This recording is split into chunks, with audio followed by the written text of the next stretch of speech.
पढ़ेंगे बुराई की जड़। चलिए आज हम लोग बुराई की जड़ कहानी पढ़ते हैं। समीर नाम का एक लड़का था जो कि बहुत ही अच्छा था। वह सूर्य उदय होने से पहले उठता था। उसके जो माता पिता थे वह उनका बहुत आदर करता था। वह उठते ही साथ उनके पैर छूता था। समीर का छोटा भाई था, उसका नाम था मधुप। वह बहुत आलसी था। वह कोई भी काम समय से नहीं करता था। उससे स्कूल में हमेशा डांट पड़ती थी और हमेशा उसके माता पिता भी डांटते रहते थे। ना समय पर वो उठता था और ना ही समय पर विद्यालय पहुंचता था। आलस के कारण उसे घर पर माता पिता की डांट भी मिलती थी और विद्यालय में होमवर्क ना करके लाने पर और देर से पहुंचने पर अध्यापक कान खींचते थे। मधु की होमवर्क डायरी में भी माँ को उसकी शिकायतें मिल ही जाती थीं। इस पर माँ बहुत दुखी होती थी।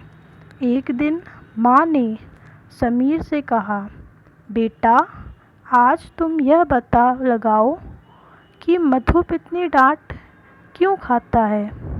वह उसकी बुराई का क्या कारण है। समीर बोला, अच्छा माँ, मैं पता लगाऊंगा। समीर ने स्कूल में अपने सर से बताया कि माँ ने मधु की बुरी आदतों का पता लगाने को कहा है। उसके सर बोले, बेटा समीर, घबराओ नहीं।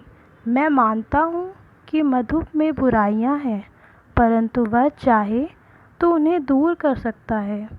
तभी सब उसकी प्रशंसा करेंगे।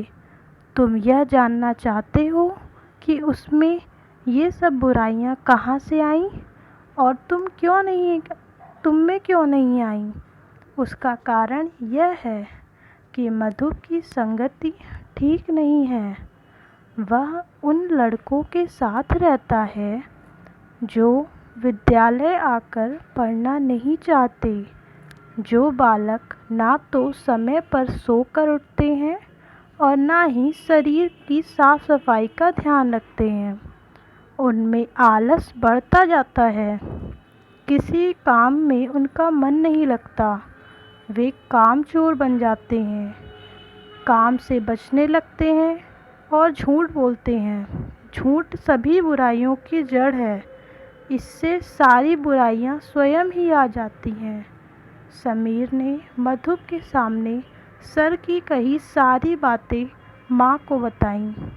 मधु माता पिता के सामने बहुत शर्मिंदा हुआ। उसने सभी बुराइयां त्यागने का प्रण लिया। माँ ने कहा, जो बालक माता पिता और गुरु का आशीर्वाद पाता है वह सदा सफलता को प्राप्त करता है। तो हमें इस कहानी से क्या शिक्षा मिली कि बुराई की जड़ क्या है। झूठ बोलना। झूठ सभी बुराइयों की जड़ है। तो ये थी आपकी बुराई की जड़ कहानी। चलिए मिलते हैं नेक्स्ट कहानी में। तब तक के लिए चैनल को सब्सक्राइब कीजिएगा और वीडियो को लाइक कीजिएगा। Thank you.